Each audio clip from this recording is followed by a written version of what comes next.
Mahrga uyo bersangiz rozi bo'laman. May qara.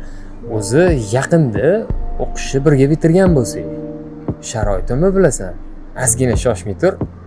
Yo'q, siz meni tushunmayapsiz. Men seni tushunyapman. Ozgina sabr qilib tur, yaxshi ish topaman. Hali sen bilan birgalikda ko'p narsaga erishamiz. Sardor aka, to'g'ri tushunayman, baxtli bo'lishni xohlayman.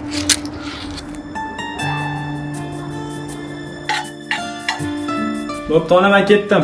To'xta, menga qara. Sen oxirgi marta qachon so'rading mendan? Ro'zg'orda nima kam ko'rsatib? Xolodilnikni biror marta ochib qaradingmi? Bu oyda tushish kerak, ona. Oyda tushsam kerak hammasi. Oyda tushdi. Voy Xudo, Xudoga shukr.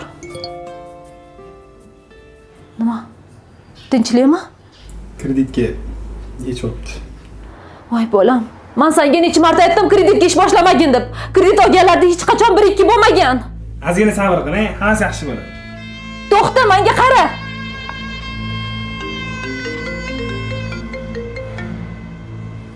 Assalomu alaykum, Rabbi. Va alaykum assalom. Qayerda yuribsan o'zi?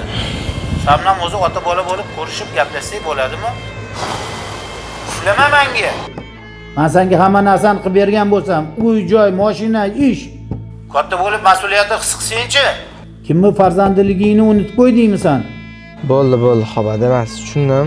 Hozir sal ishlarim bor edi. Bo'shab siz telefon qo'raman.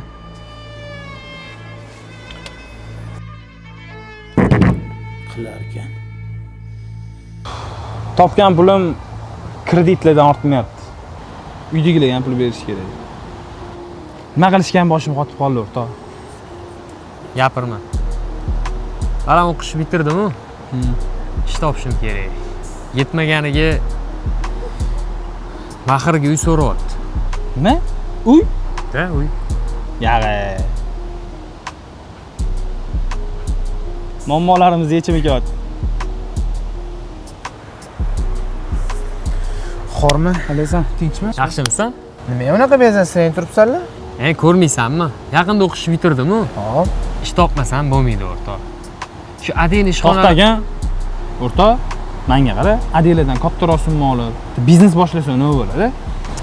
Men odamni tuxurasanlar. Mana men o'zim borman-ku, men bilan hal qilsalaring bo'ladi-yu.